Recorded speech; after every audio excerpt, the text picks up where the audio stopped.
Hello my friends, today I'll show you my way of drawing cats. I'll share some tips and tricks to elevate your cat sketching skills, and we'll draw one cat with pencil that in the next video we'll color it using watercolors. But first, let's start with the materials that we'll need for this sketch. Hello and welcome or welcome back. I'm Rados, the self-taught artist working mainly with watercolors, and would love to share my art journey with you.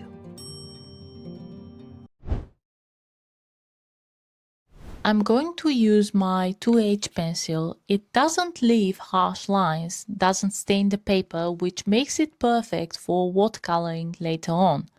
This is my watercolor sketchbook by Strathmore.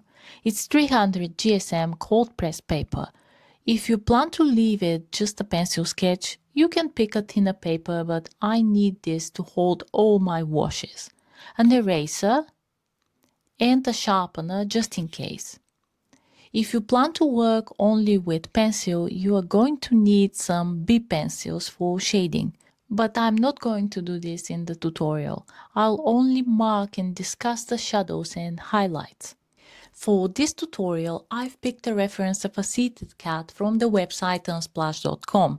Cats are really graceful animals, especially when they're moving, and that creates some interesting to capture poses.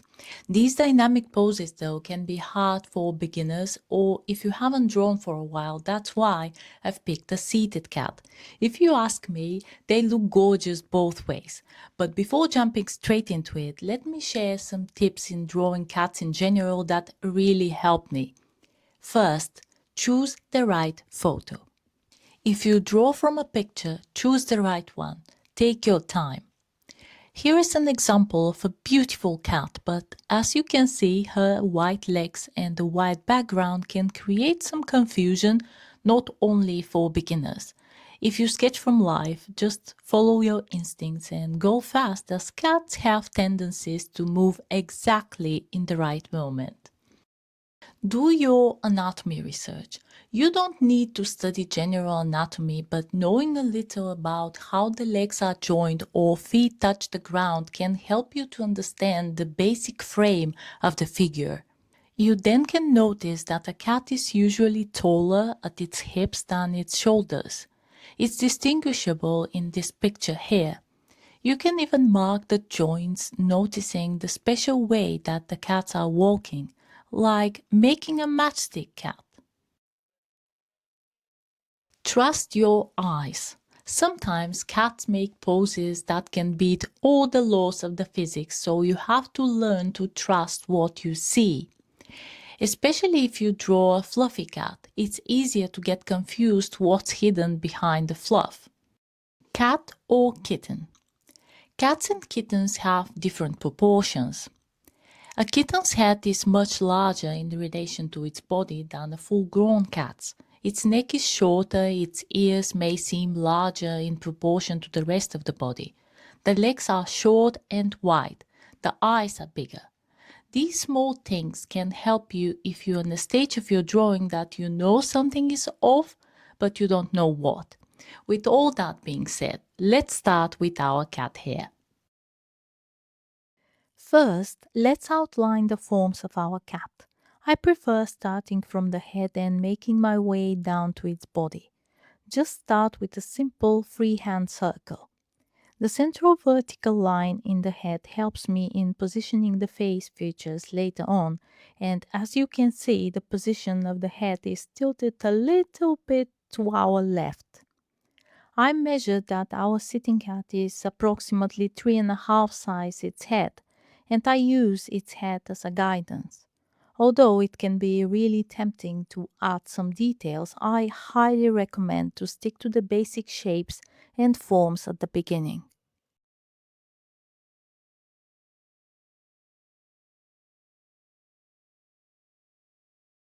I'd like to gently mark the legs, the tail and their curves.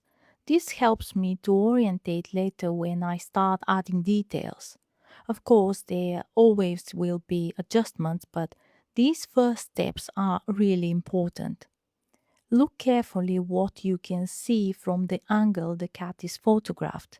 For example, The tail is covering the paws. You can see partially one of the fronts and so little of the other. Learn to trust your eyes and draw what you see, not what you think you're seeing.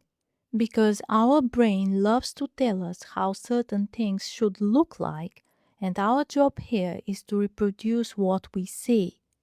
There is no need to be perfect, of course, but with practice it will look more accurate every time. Now I'm going to leave you to watch the process with some music and be right back.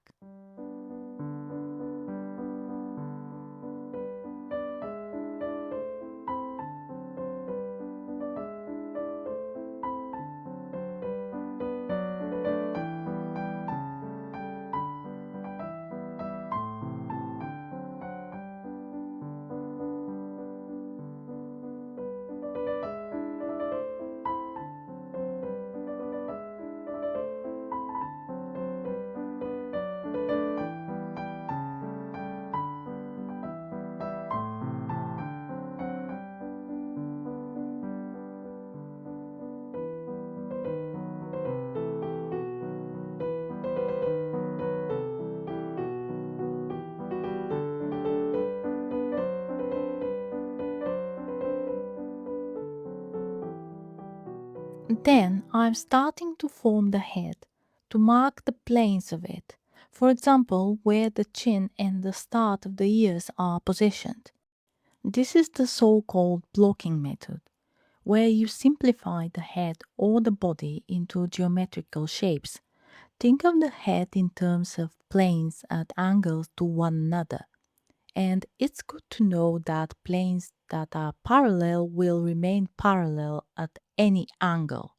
You don't need to create a whole cat made of blocks, but it's a good practice. This leads me to my favorite part, drawing the eyes. The cat's eyes are fascinating. Their pupils change dramatically with the change of light, very different from ours. If you don't want to measure everything, the markings of the cat can help you to evaluate some distances. Of course, I have to be careful as although the arrangement of facial features is constant, it appears to change when the face is viewed at an angle, so bear that in mind. To position the cat's nose, I often draw the natural marks starting from the eyes. Ideally, cat's nose is positioned midway between the eye line and the chin. Cat's nose is triangular, so you can form it easier starting from a V shape. Then you can add the nostrils, but be careful not to push them too far down. The cat's mouth normally is positioned midway between the nose and the chin. What I personally find hard in drawing cat's mouth is to escape the grin in it, as we don't want a Cheshire cat.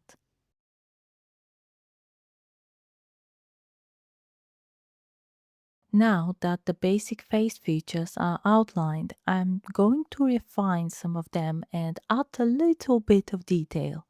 I'm not afraid of too visible lines around the eyes as they will be covered with darker tones of paint later on. We still have to be careful because of the combination of these features can convey a certain emotion. Exaggerating the eyes, for example, can make the cat looking surprised or scared. Although, while I observe the cats around me, they most of the time look like they are quietly judging me, but anyway, even in this early stage, the calm expression of the cat can be visible and leaves us with the idea that we are on the right path. And the cat's face is starting to form in front of us. The ears, how we see it in this position of the cat, are in triangular shape. If the head is formed as a circle, make sure to start the ears a few millimeters inside this circle. And our cat is calm in its position, so the ears are pointing up. The tips also have to stay in one line, no matter how the cat is changing its position.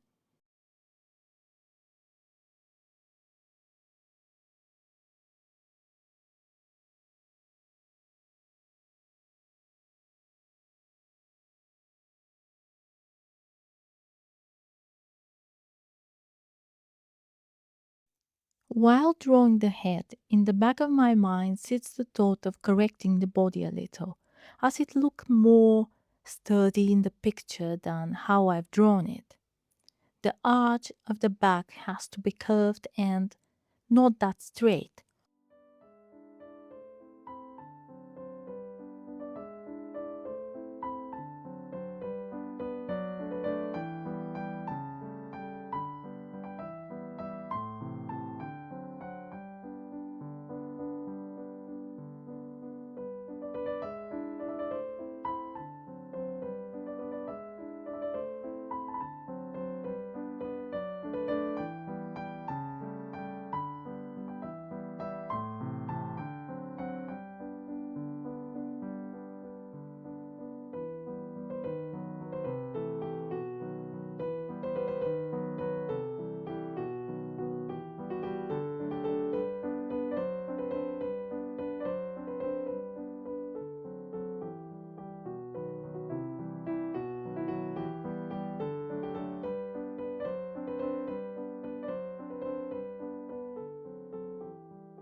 It's time to make some final touches on the face and add pupils to those eyes.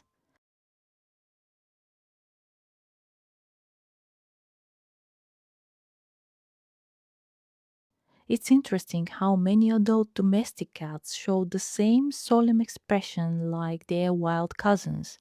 It's like we are drawing a mini tiger here.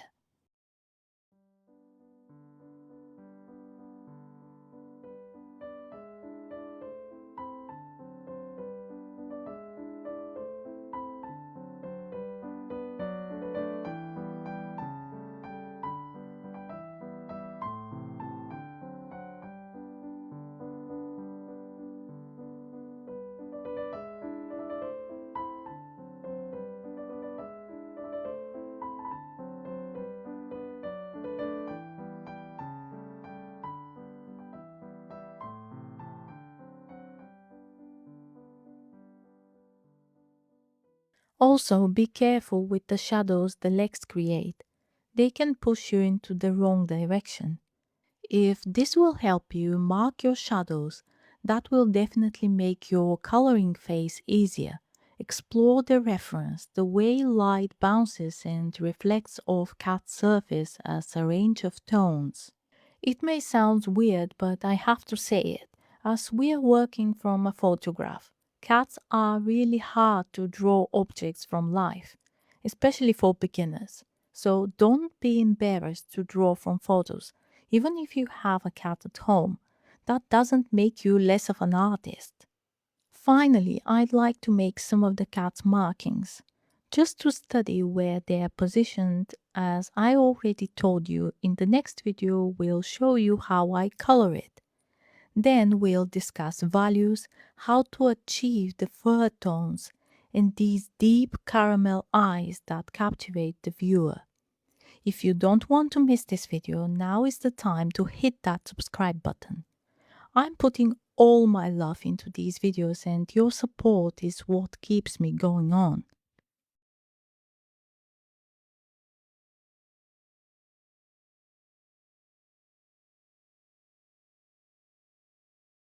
The most important part is to have fun exploring your subject and fall in love with the process of drawing.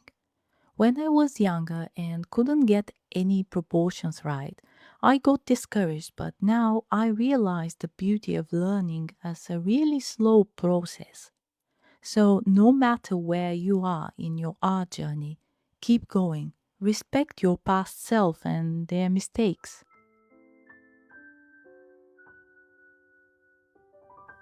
That was all for today's tutorial. I hope you enjoyed it. Tell me if I missed something. And do you enjoy this type of content? I'll be happy to hear your thoughts. In the next video, we'll color our cat using watercolors, but until then, stay creative, my friends. Bye!